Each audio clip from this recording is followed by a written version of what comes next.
हळद रुसली कुंकू हसले या मालिकेच्या पुढील भागामध्ये आपण पाहणार आहोत. बाळजाही कृष्णाला बोलते, कृष्णा आता त्या समोराने अनुसयाचे खूप झाले, आता पाणी गळ्यापर्यंत आले आहे.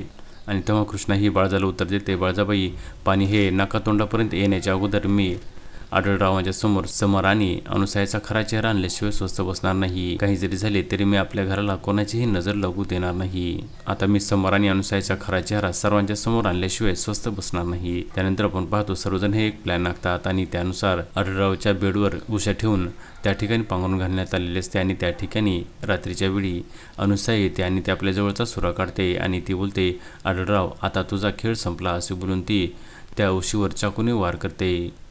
आणि त्याच वेळेस आपण पाहतो रूममधील लाईट लागते आणि त्या ठिकाणी कृष्णा, दुष्यंत, बाळजाबाई आणि आढळराव आलेले असतात. आणि त्यांना पाहिल्यानंतर अनुसया ही अतिशय घाबरते. आणि तेव्हा बाळजा आणि कृष्णा ही अनुसयाला बोलतात, अनुसया आता तुझा खेळ संपला. आणि तेव्हा अनुसया ही अतिशय घाबरते. आता पुढे येणाऱ्या भागामध्ये कृष्णा आणि बाळजा ही कशा प्रकारे समर आणि अनुसयाला पोलिसांच्या ताब्यात देणार हे पाहणे अतिशय रंजक ठरणार आहे. हळद रुसली कुंकू हसले या मालिकेचे सर्व अपडेट्स पाहण्यासाठी आमच्या चॅनलला लाईक करा, शेअर करा आणि सबस्क्राईब करायला विसरू नका.